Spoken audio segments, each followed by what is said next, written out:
300 insurgents, 6 Navy SEALs, 0 air support.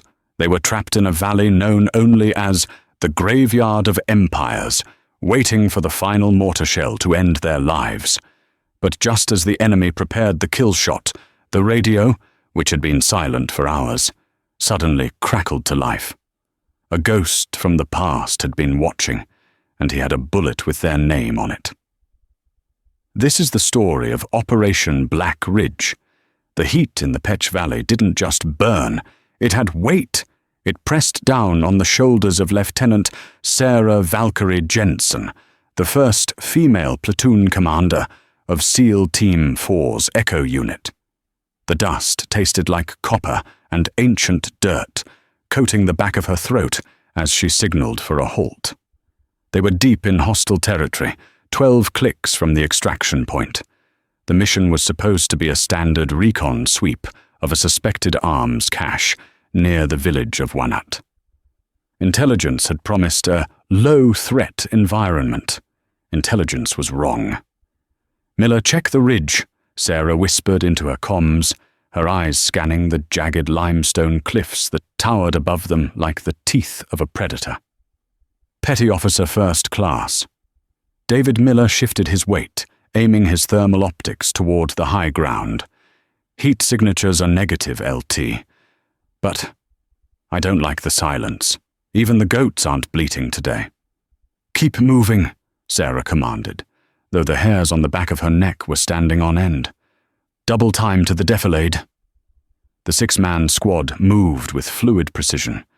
There was Rodriguez, the heavy gunner carrying the MK-48, Doc Sullivan, the corpsman, Miller on comms, and 2 new guys, distinctive only by their frantic scanning of the horizon. As they stepped into the open riverbed, a dry scar running through the valley floor, the world exploded. It started with the distinctive crack thump of a Dragunov sniper rifle. The bullet slammed into the dirt inches from Sarah's boot. Before she could shout "Contact!" the valley walls erupted. RPGs streaked down from the cliffs like angry hornets, detonating against the rocks and showering the team in shrapnel. "Ambush! 3 o'clock and 9 o'clock! We're in a crossfire!" Rodriguez roared, racking the bolt of his machine gun and unleashing a stream of hate toward the ridge. "Get to cover! Get to cover!" Sarah screamed, grabbing Doc by the vest and dragging him behind a massive fallen boulder. The team scrambled. They were in the kill box, the lowest point of the terrain where the enemy has pre-sighted every inch of ground. Bullets chipped away the rock protecting them, the sound deafening. "Miller, get me air support! Get me a Reaper! A fast mover! Anything!" Sarah yelled over the roar of AK-47 fire. Miller was huddled in the dirt, frantically working the radio. His face was pale. "I'm getting nothing, LT. Jamming signal. They knew we were coming. They've got a localized jammer on the ridge." Sarah peeked out. The enemy wasn't just shooting. They were maneuvering. She saw movement on the flanks. Men in dark robes were bounding down the scree, closing the distance. They were being heralded by a DSHK heavy machine gun, mounted on a truck 1,000 yards up the slope. Its heavy rounds were chewing through their cover like paper. "We can't stay here," Rodriguez shouted, changing barrels on his overheating gun. "We're going to get flanked in 2 minutes." Sarah checked her mag. She had 4 left. The team was pinned, comms were dead, and they were outnumbered at least 50-1. This wasn't a skirmish. It was an execution. "Pop smoke!" Sarah ordered. We push back to the tree line on my mark. 3, 2, boom. A mortar round landed 20 meters away, the concussive force knocking the wind out of them. A second one landed closer. They were walking the mortars in. "They're bracketing us!" Doc yelled, checking his own limbs for shrapnel. "Next one is a direct hit." Sarah looked at her men. Fear was there, yes, but also a grim acceptance. They were SEALs. They would die fighting. But she was their leader, and she refused to let them die on a forgotten riverbed in Afghanistan. She grabbed the radio handset, bypassing the encryption, screaming on the open emergency frequency. Any station, this is Echo 4 Actual. We are taking heavy fire in Grid 7-9 Zulu. We are black on ammo, black on support. Is anyone out there? Static. Just the white noise of the jamming signal. The DSAK gunner on the ridge adjusted his aim. Sarah could see the muzzle flash. The rounds impacted the rock shielding Miller, sending stone splinters into his face. He screamed, clutching his eyes. "Miller's down! Suppressing fire!" Sarah stood up, exposing herself to draw fire, aiming her M4 at the ridge. She dropped 2 insurgents, but there were too many. The wave was crashing down on them. The enemy commander stood up on a rock ledge, 800 yards away, brazenly directing his troops. He knew he had won. He raised his rifle in victory. Sarah braced herself. "Fix bayonets and check your grenades. If they come over that wall, we take them with us." The mortar whistled, the one destined to kill them. Sarah closed her eyes, but the explosion never came. Instead, a sound tore through the valley. It wasn't the chatter of an AK or the pop of an M4. It was a thunderclap, a deep, resonant boom that echoed off the canyon walls like the voice of God. 800 yards away, the enemy commander's head simply vaporized. The insurgents froze. The DSHK gunner paused. Sarah opened her eyes. What the hell was that? The radio, previously dead, hissed. The jamming signal had been momentarily cut. A voice, raspy and calm, sounding like gravel tumbling in a dryer, broke through the static. "Echo 4 Actual. Keep your heads down. I'm clearing the table." The battlefield fell into a stunned, surreal silence for exactly 3 seconds. The insurgents looked at the headless body of their commander, then up at the mountains. "Who is this?" Sarah demanded into the radio, her heart hammering against her ribs. "Call sign is Spectre," the voice replied. "Adjusting for wind. 3 miles left. Watch the heavy gun." Crack. The sound arrived 3 seconds after the bullet impact. On the ridge, the gunner manning the DSHK was lifted off his feet and thrown backward as a .408 Chaytak round, a piece of metal the size of a carrot, punched through the engine block of the truck and the man behind it. "Holy," Rodriguez breathed, watching the truck erupt into flames. "LT, that shot. The delay. That shooter has to be 2,000 yards out. Maybe more. 2,000 yards, over a mile, in high winds. That wasn't marksmanship. That was geometry performed by a wizard." "Spectre, this is Valkyrie," Sarah said, her training kicking back in. "We are pinned by infantry moving on our flanks. East Ridge." "I see them," the voice said. "Wait for the flash." Up on the highest peak, a jagged spire of rock, known locally as the Devil's Thumb, a muzzle flash bloomed. Crack. 2 insurgents running toward Sarah's position dropped with a single bullet. Collateral impact. The enemy panic was immediate. They had expected a frightened squad of Americans. They hadn't expected a mythical creature on the mountain. They began spraying fire wildly toward the Devil's Thumb, ignoring the SEALs. "Rodriguez, Doc, get Miller up," Sarah ordered. "We use this confusion. We move to the rock formation north." As the team moved, the Guardian Angel continued his work. It was rhythmic, almost musical. Thunder, impact, silence. Every time an RPG gunner stood up, he was erased. Every time a squad tried to regroup, the ground around them was chewed up by the massive rounds. But the enemy was adapting. They realized the sniper was alone. A group of 40 fighters broke off from the main ambush and began sprinting up the goat trails toward the Devil's Thumb. They were going to hunt the hunter. "Spectre!" Sarah yelled into the handset. "You've got a company-sized element moving on your position. You need to evac. Pop smoke. We'll try to cover you."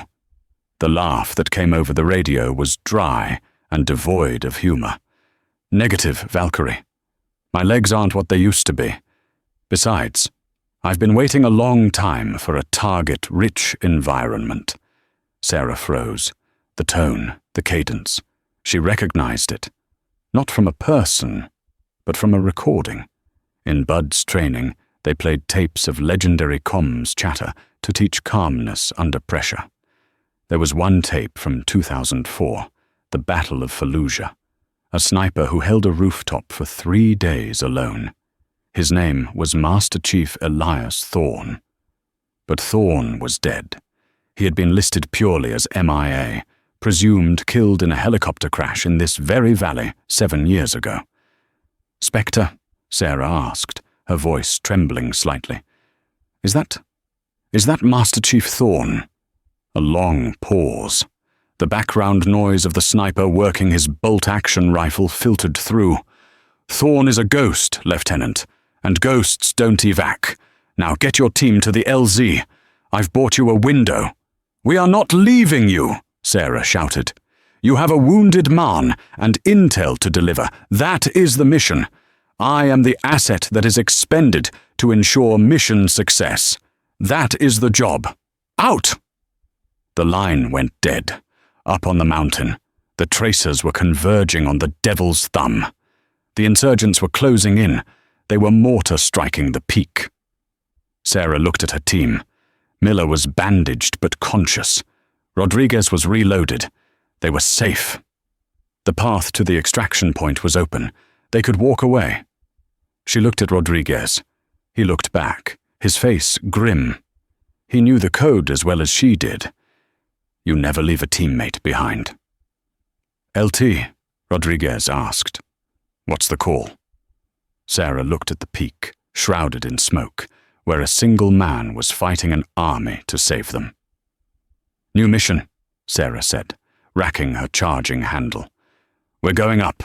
The climb up the Devil's Thumb was a nightmare of vertical shale and loose gravel. The altitude made every breath feel like inhaling broken glass. They moved fast, shedding heavy gear. Doc stayed behind in the lower rocks with Miller to guard their rear, while Sarah, Rodriguez, and the 2 new guys, Davis and Cole, began the ascent. Above them, the battle raged. The rhythmic boom of the Che-Tak had changed. It was faster now, desperate. Then it stopped. The sniper had switched to a semi-automatic secondary. He was being overrun. "Move! Move!" Sarah urged, her lungs burning. They flanked the enemy force. The insurgents were so focused on the summit that they didn't see the 4 SEALs coming up behind them like wolves. Sarah crested the ridge and saw them. 20 fighters bunched up at the base of the final spire, throwing grenades into a small cave entrance. "Light 'em up!" Sarah screamed. The SEALs unleashed hell. Rodriguez's MK-48 soared through the enemy line.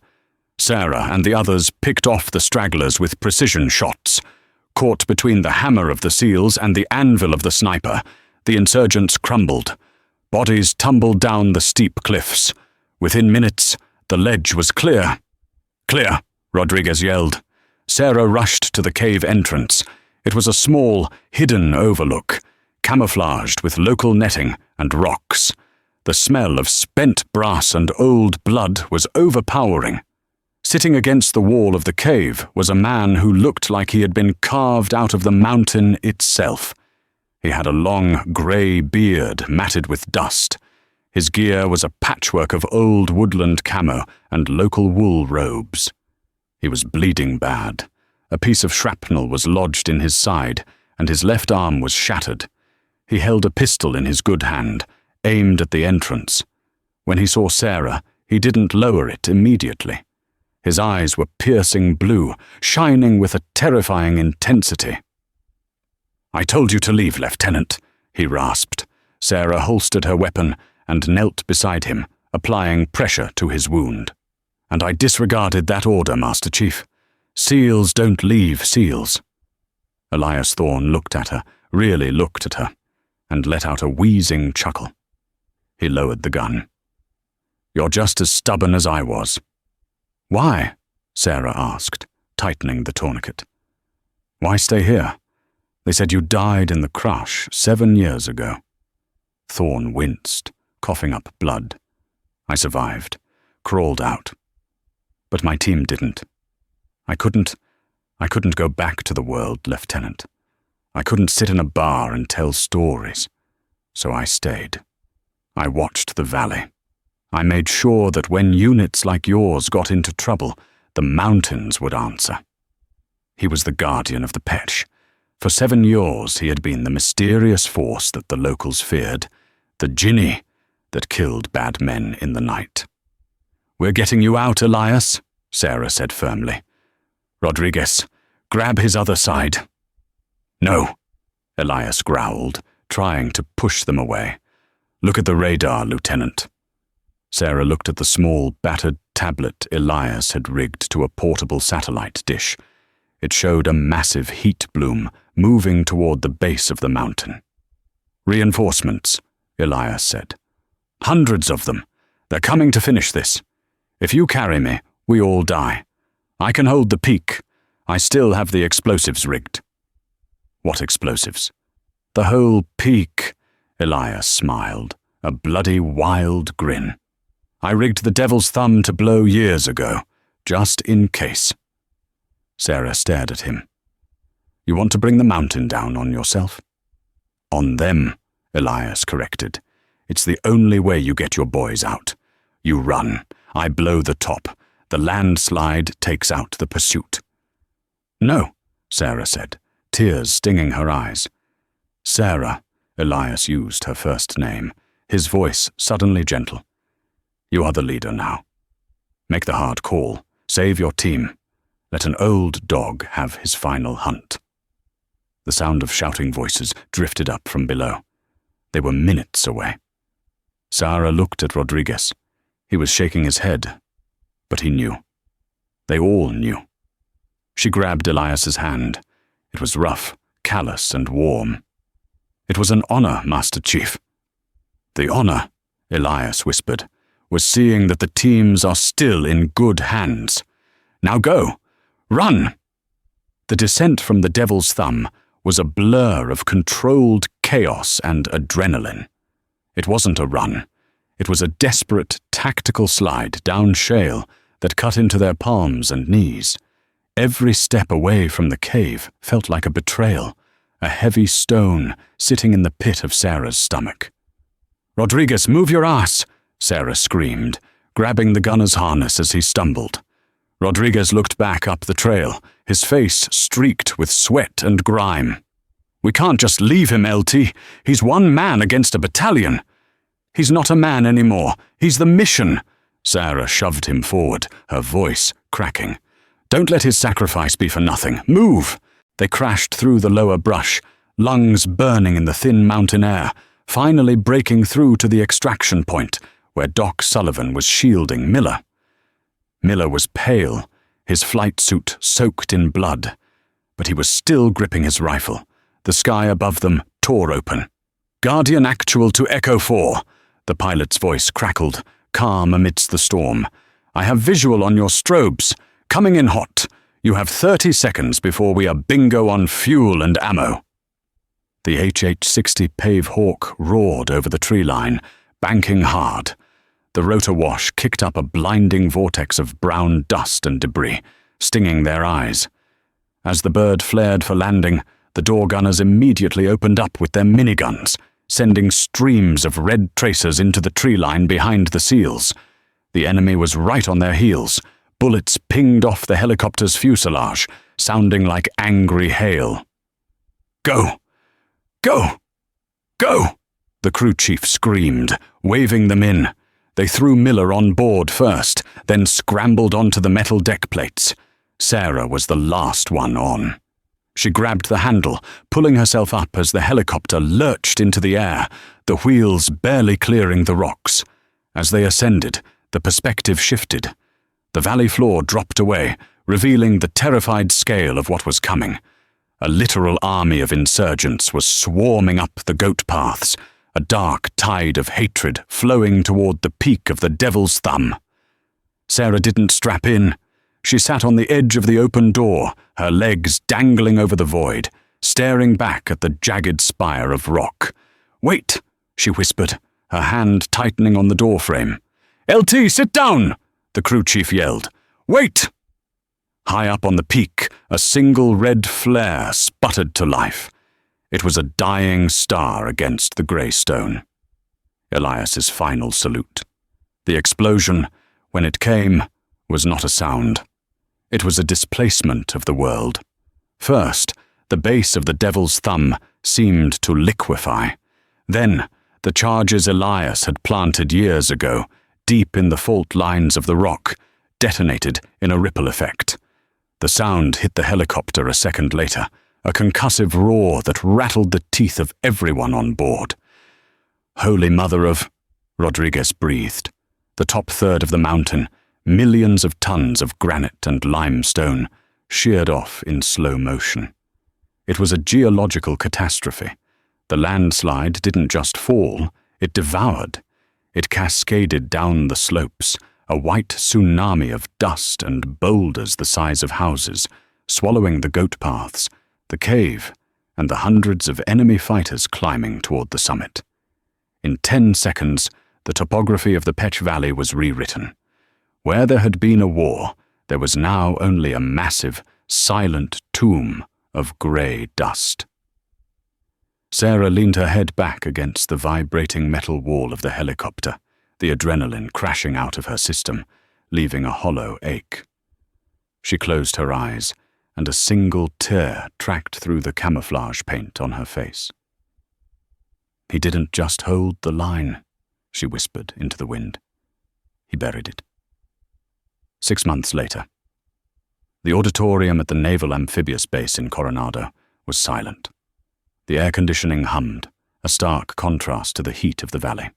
It was a closed ceremony. No press, no cameras, just the brass, the families, and the operators of Echo Team. Sarah stood at rigid attention, her dress blues sharp, the gold trident gleaming on her chest, but she felt heavier than she looked. "For extraordinary heroism," the Admiral read, his voice echoing off the polished wood walls. "Master Chief Petty Officer Elias Thorne, who, operating alone and with total disregard for his own safety, engaged a numerically superior enemy force to ensure the survival of his teammates." The Navy Cross was handed to a young woman in the front row, Elias's estranged daughter, who had grown up thinking her father died in a crash 7 years ago. She wept, clutching the medal, finally understanding the ghost story that was her father. After the ceremony, the crowd dispersed, but Sarah walked alone to the memorial wall outside.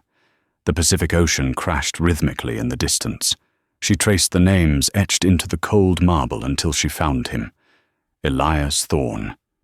It had been there for years, listed as MIA. Now the status had been updated. KIA, Operation Black Ridge. Sarah reached into her pocket and pulled out a heavy, brass object. It was the spent casing of the .408 Ch-Tac round she had picked up from the cave floor, the casing from the shot that had saved them. She placed it on the narrow ledge beneath his name. It clinked softly against the stone. "You were wrong, Elias," she whispered, her voice steady and fierce. "You said you were a ghost, but ghosts don't save lives. You were a SEAL." She touched the name one last time, a silent promise passing between the living and the dead. Then, Lieutenant Sarah Jensen turned on her heel and walked away, her boots echoing on the pavement. The phone would ring again. There would be other valleys, other impossible odds, and when the call came, she would answer. Sometimes heroes don't wear capes. They wear ghillie suits and wait in the shadows for years just to fire one perfect shot. Sarah Jensen survived to lead again, carrying the legacy of the ghost of the valley. If this story got your heart racing, do me a favor. Smash that like button and subscribe. It tells YouTube you want more stories about the unsung heroes who hold the line. and tell me in the comments, would you have left the sniper behind to save your team or stayed to fight? See you in the next one.